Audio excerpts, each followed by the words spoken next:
जैसा कि आप जानते हैं कि क्रूड सप्लाईज अगले 60 दिन के लिए टाइड अप है। हमारी crude inventories are sufficient. Refineries maximum capacity पर ऑपरेट कर रही हैं। इस संबंध में मैं ये भी बताना चाहूँगी कि कुछ इस तरह की खबर सुनने को मिली कि सल्फ़र की सप्लाईज़ में कुछ इशू है।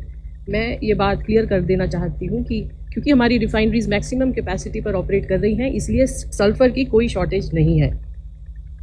हमारे रिटेल आउटलेट्स नॉर्मल ऑपरेट कर रहे हैं। इंटरनेशनल वॉलेटिलिटी के बावजूद भी पंप के प्राइजेज़ में कोई इंक्रीज़ नहीं किया गया है। भारत सरकार ने प्राइजेज़ को स्टेबल रखने के लिए एक्साइज ड्यूटी में रिडक्शन किया है और कुछ बाहर हमारी ऑयल मार्केटिंग कंपनीज भी उठा रही हैं और लगभग 24 रुपये का अंडर रिकवरी पेट्रोल के ऊपर और 104 रुपये का अंडर रिकवरी डीजल पर लीटर डीजल पर है। इसके अलावा नेचुरल गैस की सप्लाई डोमेस्टिक कंज्यूमर्स को 100% एश्योर्ड है और जैसा कि मैं आपको बताती आ रही हूँ कि भारत सरकार ने पीएनजी के एक्सपेंशन के लिए कई सारे कदम उठाए हैं। ये इसलिए भी ज़रूरी है कि इससे हमारे एलपीजी के ऊपर जो प्रेशर है वो ईज़ आउट होगा।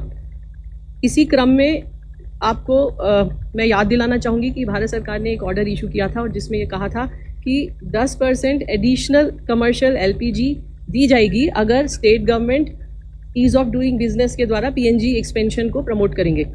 इस संबंध में मैं ये बताना चाहूँगी कि लगभग 8 स्टेट्स और 8 स्टेट्स को एडिशनल एलोकेशन दिया जा रहा है और 3 स्टेट से एप्लीकेशन आया है जो अंडर कंसिडरेशन है। पिछले एक माह में लगभग 3,33,000 पीएनजी कनेक्शंस दिए गए हैं, उनको गैस सप्लाई की गई है। इसके अलावा 2,90,000 नए कनेक्शन भी दिए गए हैं और 3,61,000 के आसपास न्यू रजिस्ट्रेशन भी प्राप्त हुए हैं।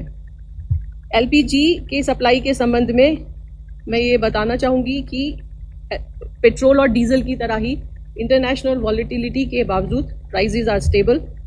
कोई एलपीजी घरेलू सिलेंडर के दाम में कोई इंक्रीज़ नहीं किया गया है। किसी भी डिस्ट्रीब्यूटर पर ड्राई आउट नहीं है और सभी डिस्ट्रीब्यूटर्स के पास पर्याप्त एलपीजी उपलब्ध है।